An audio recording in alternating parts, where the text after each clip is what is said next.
Okay, so welcome everyone to the next in the series of the GigCX Decoded podcast. And this podcast is here to help educate those that are remotely interested in what this wonderful world of GigCX is all around. And the way that we do that is to bring people onto the show that are far more knowledgeable than myself. And that's not hard. I'm Chris. I'm the Chief Sales Officer here at the Good Ship Limitless. And our mission is to help empower brands to enable them to onboard their customers and to route interactions to them and change the world in which the customer service industry has been delivered for numbers of years. And here we are on our merry mission to help people understand a bit more about it. And today we've been a bit sneaky, so we've actually brought one of our customers on to make it a bit more entertaining. So we've got a bit more of a captive audience here. So hopefully we're going to get the opportunity of going into slightly different topics as we go through. But let me introduce you to today's guest, Jackie from Zwift. Do you want to say hi and just give us a brief introduction of who you are and what you do at Zwift? You bet. Jackie Craver. I am responsible for global support across our organization. We're a company in 190 countries. We've got both employees and customers around the globe, and I am in charge of making them all happy. Little job like that. That's a big job. 190 countries, did you say? Yes, we are everywhere. Anywhere that someone wants to get active. So our mission is more people, more active, more often. And that's what we're in the world to do, is to help people get healthy. And Zwift, if you don't know and aren't familiar, is a cycling platform that allows people who have bikes, wherever they are around the globe, to connect to one another through technology, through a cycling app. And so, Chris, you might be there in the UK and I may be here in the US, and we both jump on our bikes and go for a bike ride together, connected by Zwift. We definitely need to. But I should say, actually, my brother is a massive fan. So when I was talking to him, God, this is like a year or so ago, and we were just chit-chatting about work stuff. The thing is, he talks to me about work stuff, and I don't understand a word he says because he talks in that sort of internal language, which you only understand when you work in the company. But I was trying to explain things about what we do, and he was like, "Oh, so here's an example: is Zwift," and he was like, "Oh, I use Zwift. I've got the thing at home, and we had this whole," and he loves it. And he was saying, "Yeah, it's the virtual Tour de France, which is one of the sort of pivotal things that I guess you guys are known for. I mean, you do a million other things, right? And it's am I right in thinking it's not just cycling; it's also running as well?" That's right. We do both. It was born from a couple of guys, 4 co-founders who were cyclists, but then we expanded it to running and soon other sports. Yes. Wow. It's great. Well, it's a great platform. I'm not yet a cyclist. It's one of those things. It's kind of like I don't know whether it's becoming like a bit of a middle-aged thing, but I play golf, so I've got one of the classics, but I think the next one must be cycling. But it's all the Lycra that puts me off. You just see too much of it. You don't have to be in Lycra. You can be in tennis shoes and baggy shorts. You can be on a sleek road bike or a fabulous mountain bike. Anything goes. There you go. I'll keep you in mind. I'll get you started. Yeah, that's one way to appeal to people who want to get into cycling but are scared by the Lycra. Is we'll go to something like Zwift, and then you can cycle in your jeans if you want, but you're still doing it. You still got the bike, you got the hookup, and you've got the kind of mindset, and you get to race and all those little things. So so there we go. It's interesting because when the pandemic hit, right, and people were stuck at home and weren't able to engage with one another, that's when things got really crazy for us. And then you fast forward with people that have bikes, that it's the winter time in the Northern Hemisphere and it's dark or cold or rainy. So there's lots of people and have varying degrees of purpose on why they get on Zwift, but something for everybody. We'll get you there, Chris. Yeah, okay. Well, there we go. I've got a mission. Right. So get into the meeting today. So, objective of this is going to, we'll go through some questions and just ask you, your perspective on things. And the one that I like to start with, certainly nowadays, this is all about GigCX, right? And I'm aware that I've done that thing that I talked about with my brother does. He talks in his language all the time, that He expects everybody to understand and others do. So what about the first question I have to you then is, if you bumped into somebody, not me, and they said, and the question was posed, right, what is GigCX? How would you describe GigCX to someone who didn't know anything about it? Yeah, that's a great question, because I often get that question. They, their eyes glass over when you say it. And when you describe it's on demand, people helping people and have the infrastructure to help. And then you tie it to customer service and you have your customers or members helping each other on demand. That's really what GigCX is. And then what I typically do is tie it to what we all know as consumers. We like on demand car service. So in the US, Lyft or Uber, right? You pick up the phone or you hit your app and you've got someone that shows up in the car, or people that order food on demand. It's the same type of thing. Someone that's available to go run errands for you, and you need an errand, it comes together. And it's the same thing in CS is or CX in this case, the GigCX model, how do you match those two things up, the need and the person that can do it for you? And it's a win-win, really. So once I start down that path, it's remarkable, people light up and they get it and they're like, oh, it's brilliant. Why wouldn't you want that? And so it turns into a very different conversation from where the question is first posed. That's cool. I mean, we get that a lot. When you describe it, and that thankfully, but by the way, that's a great way of describing it.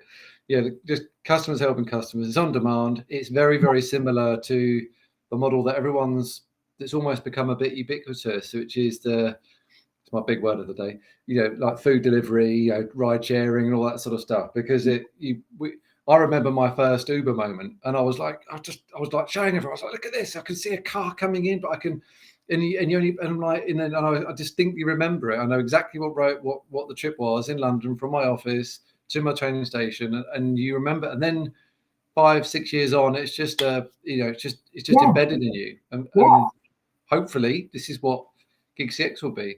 Interestingly, Ray, what would you? Sorry, go on. Yeah, no, I was going to also just riff on that for a minute, because you described your first experience. I remember my first, and there was a bit of fear.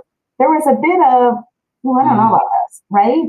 And then once you do it and you realize all the protections and you realize how it helps you and helps, the driver, in the case of the driver, you realize how good it can be.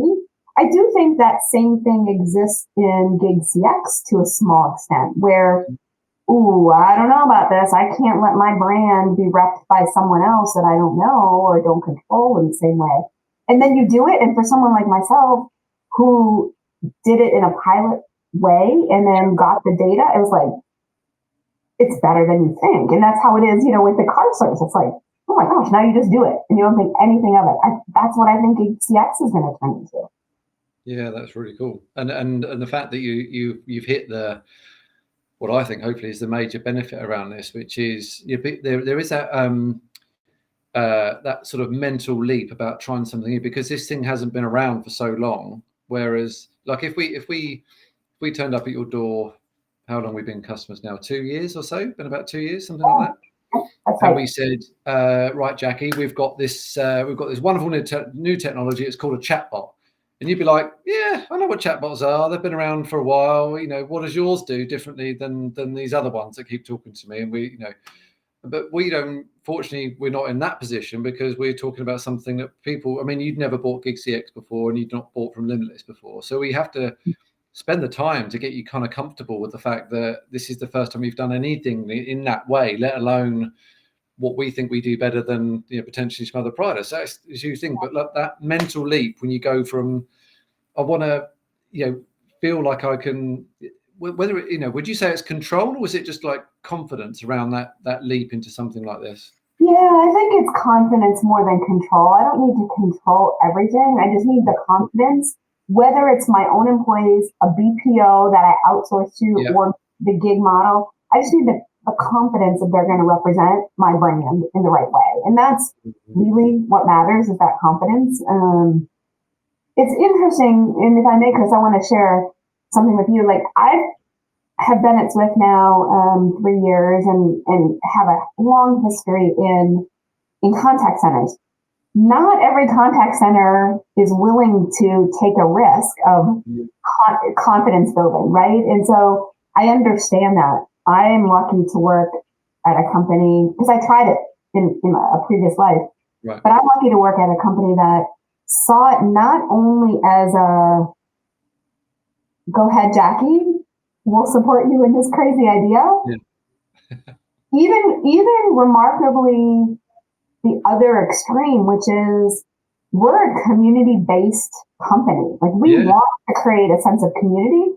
So this for us became a, whoa, this could even make our community tighter and stickier and, really add additional value to the community, which is what we're all about. So it's super interesting. And I'm so grateful to work at a place that has kind of that open-minded thinking, with the reins of Jackie go test and let's get the data to prove.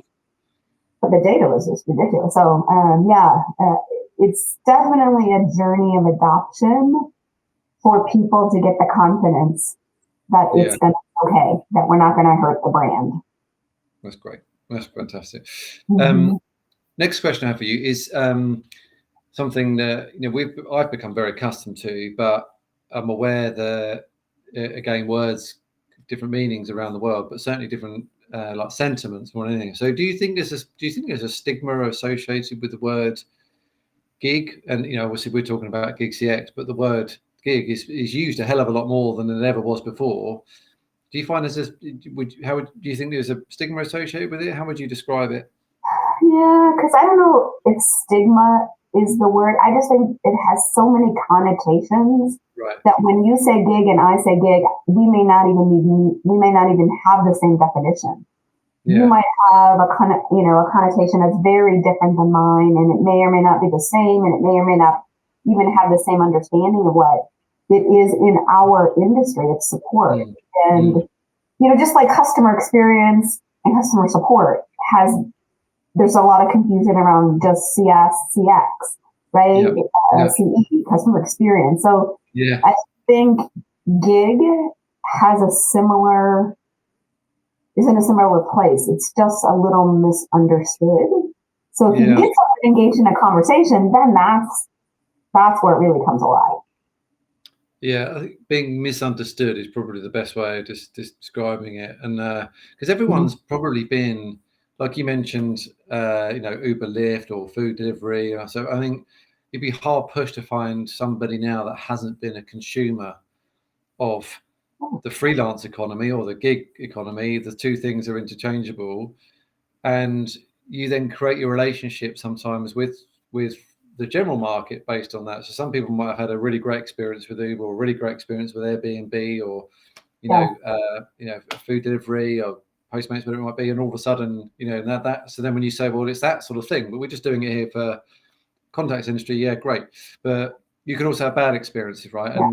And there's certainly a scale from what we've kind of understood about where the word can be used, but can be used to justify a thing. But when you look at the origins of the word, origins of the word, look at me trying to sound clever, but gig is in the UK anyway, we've got pubs, right? So we've got loads of pubs, and then you get people that do gigs, and what the gigs are people that choose to play a guitar on a Friday night or a Saturday night at different pubs. It was always, when everyone used to say the word gig, that's what it meant before Uber came along, before Airbnb came along, and all the other freelance providers. So but everyone was comfortable with that because it just felt warm and cuddly, because it's just that concept of someone's got the ability to do something and they get to choose when they do it, and then people turn up and they pay for it or not, and there you go. That's gig. So there you go.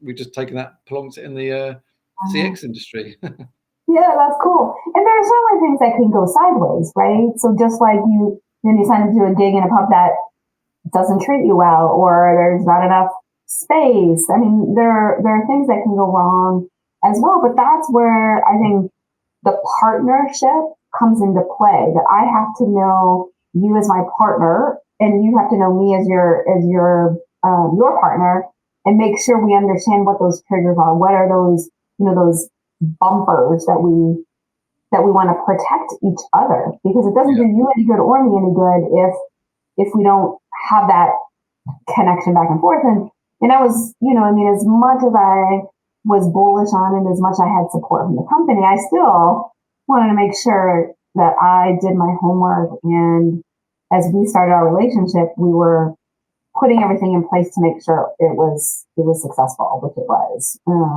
And so again, it's no different than the due diligence you do when you're renting somewhere to stay, or the due diligence you do when you're hiring someone to your team. You still have to do your due diligence. And I don't know if you know this, like I shopped. You're not the only game in town. And I did some homework. And for me, the relationship and the partnership and someone that truly understood my business was what helped the confidence, to use that word again, to make it, worth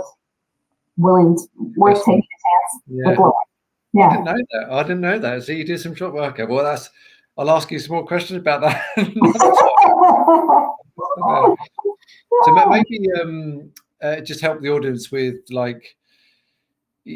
what you've described. You were a community type business, and and there were clearly some benefits there. But what was the reason why you wanted to bring it in? Why did you adopt it within Zwift? Yeah, well, if you think back to the crazy world we were in when we were in lockdown for the pandemic, that was the impetus that allowed me to really accelerate my thinking, because in our sport of cycling, everything stopped outside. And so people had nothing but time on their hands. They couldn't do anything, let alone as athletes, do anything in their sport. And so our company exploded. We certainly had growth trajectory, but then this just took it to a new height. So I had a real business need to figure out, how can I staff up quickly? And just like I had that business need, every company around the world was trying to figure out how to get their employees working remotely. Yeah. Right. So that was all happening. I think there are times where when things are tough, that's really when you get innovative. And I started to really think, well, my goodness, this is such a win.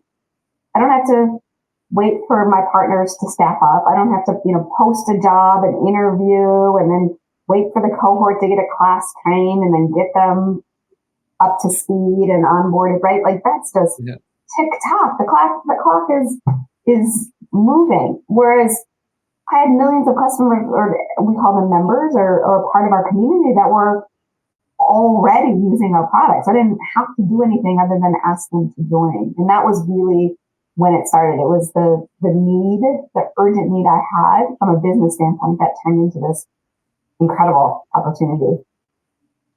And here we are down the line, and things are going well, right? But so it sounded there like there was, like you said, the pandemic pushed people to innovate. They needed to, frankly. And like you said, there was a whole massive part of the world that were trying to push their agents to go and work from home. And I can just imagine all the conversations with like the InfoSec guys going, no. Don't worry about the other systems and all that stuff. We'll just send them home and some of that stuff. But here was this option of like ramping up an already established kind of community and then inviting them to help each other and get you through a period of time when you didn't have the time to onboard and go through that cycle of recruit, train, retain, and then they get attrition again, you start again, all those things. So it sounds like it helped you go through a period where things were really unsettled, but you didn't put it down. You carried on. Why was that? No. Because it was so successful. It was such an incredible business solution. So not only did it solve an immediate need, but then I saw, we call them ambassadors, our community ambassadors were more engaged. They were feeling like, here I am really close to the company. And so the brand ambassadors were adding value there. From a business standpoint, my handle time, my speed of answer, my CSAT all went through the roof, because these are people that know us. And so they know the intricacies that you can't necessarily put in a training, class. Yeah. They just know it because they use it every day. So it just was off the charts. And so now, quite frankly, my challenge is I want to do more. Like, peel back the onion, as the saying goes, and let's do more, and let's get to a better, I'm good at analogies, but like the next level of, we did the easy stuff. Now let's get to the next, let's challenge our thinking. What else can we do? And how can we continue down this path together? Cool. The other thing I would say is, like I said, I did my homework, but I was really, really pleasantly surprised on how much of the hard stuff you had done. Not you, Chris, but right? You had figured out all of the connection points. You had figured out how to make the information go back and forth. You had figured out how do we, reward people. You had figured out all of the things that I may ask. And so those, again, accelerated the learning for us at Zwift. And then we continue. You're a step ahead of us on things that we know we want to do. We just aren't ready. You're ahead of us. So we'll continue to There we go. Well, we'll take that one. I'm going to write that one down. We're okay. Yeah, great. That's nice to know. I mean, because the same when we talk to organisation, we do get a lot of the same sorts of questions, because it's where your brain goes, which is like how can a group of people that aren't actually employed by either us, if you like, as an outsourcer, or the client, and therefore they're not taken through the sheep dip of training, and they're not how can they do a better or equivalent job than our own guys? How does it work? How can that, and that's where the brain goes. Yeah, but guess what? It happens right now. If you go into social media, it happens. If you talk, you run into someone in the street, they're talking. So you don't control everything that's said.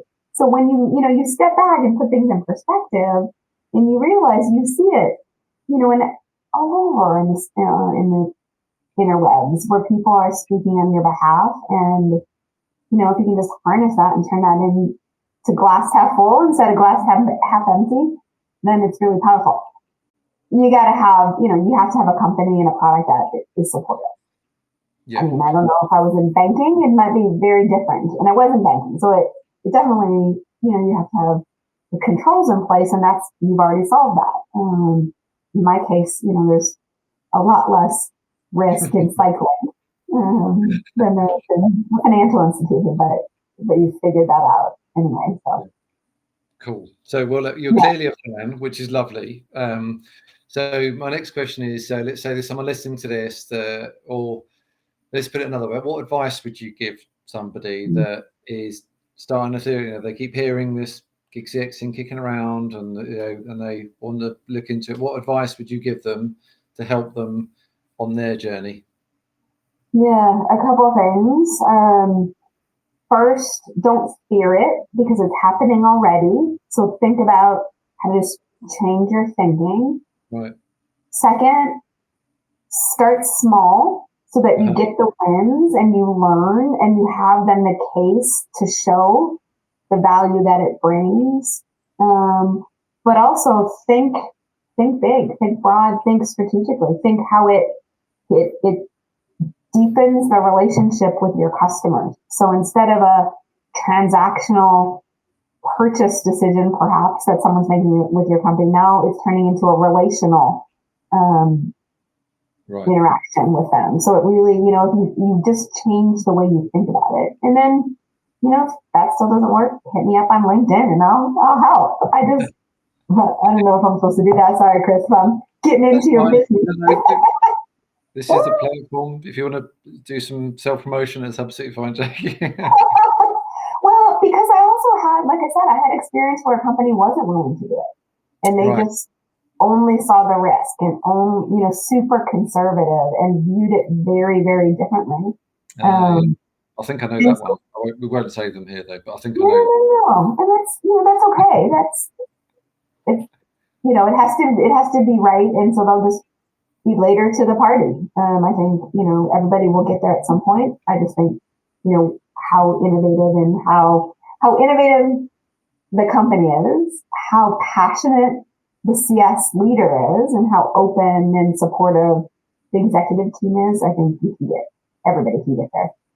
Well, I mean, the things you highlighted there around, not fearing it, because there is whether we're here or not, whether I'm here or not, there is a inevitability that this is the way the world's going because of various factors, right? The democratization of working, the change in the next generation that comes online in terms of hitting 18, 19, 20 years old. They'll be like, I'll be saying to my daughter, like when she hits, working out, I said, so what Daddy used to do was he used to go to work.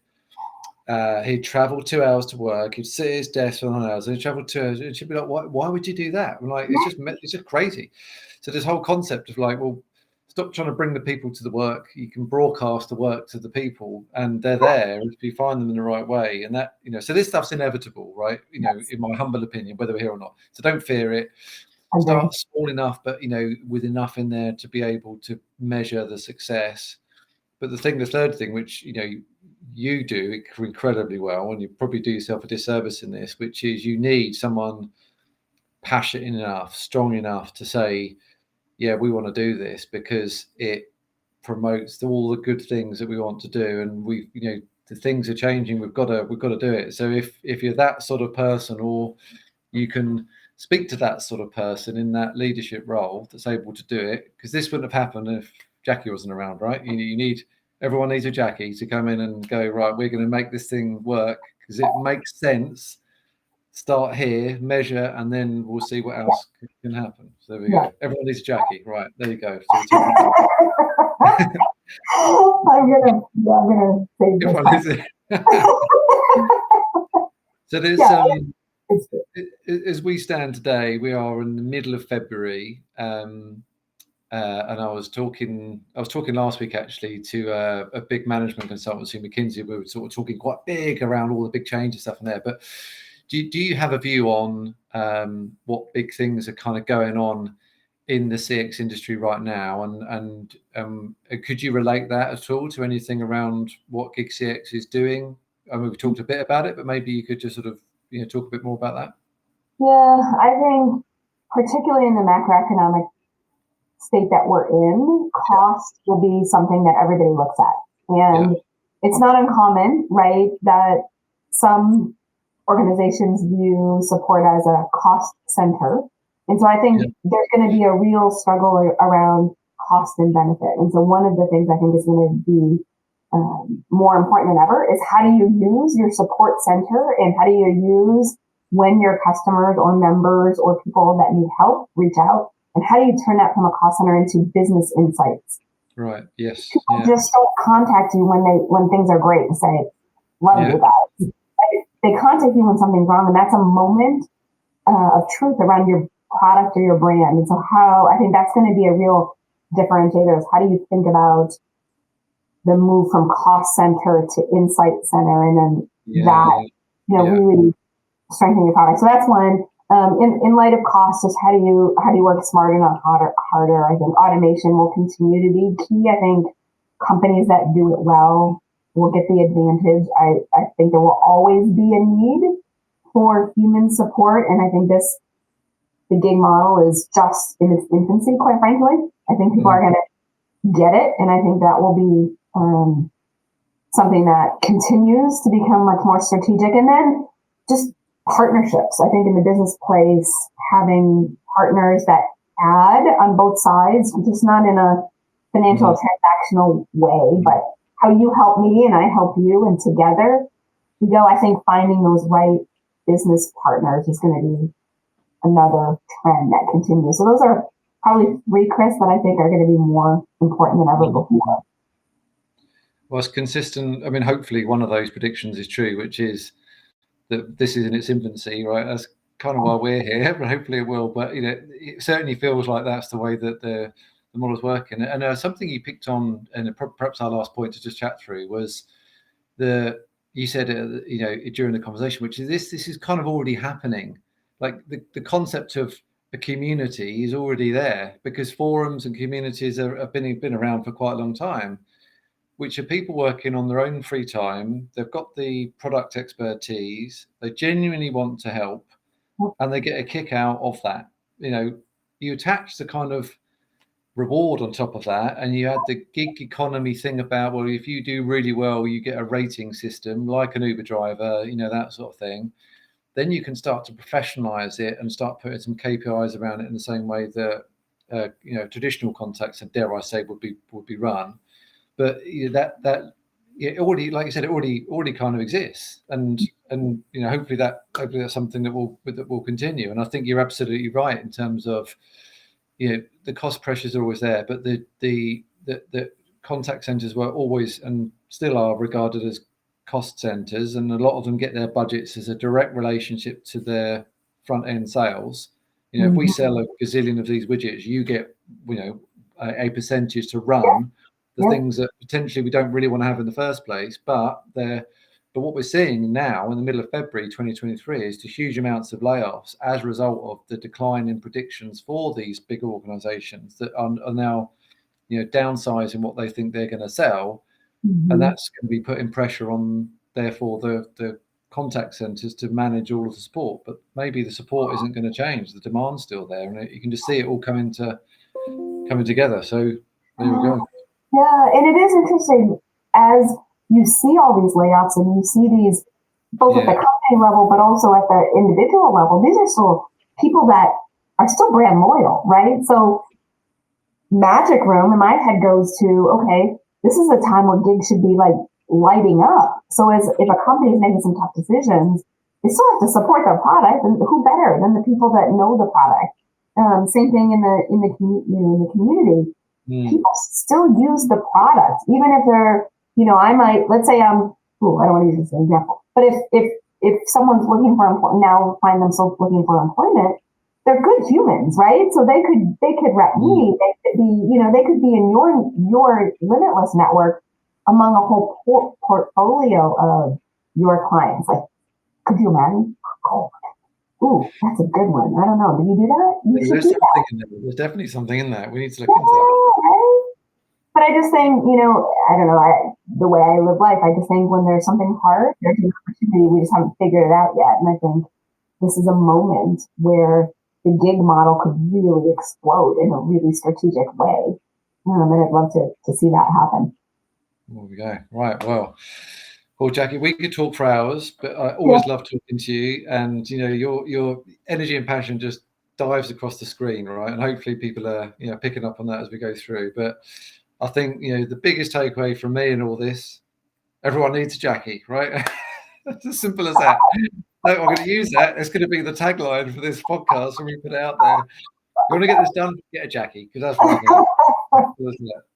But I've loved talking to you, Jackie. Thank you so much for your time. Time's always precious these days, and really appreciate you as a customer, but as a champion for all of this. And I'm so glad we've managed to continue our relationship, and long may it continue. So for now, thank you again for your time, and I can't wait to see you again soon. Thank you, Chris.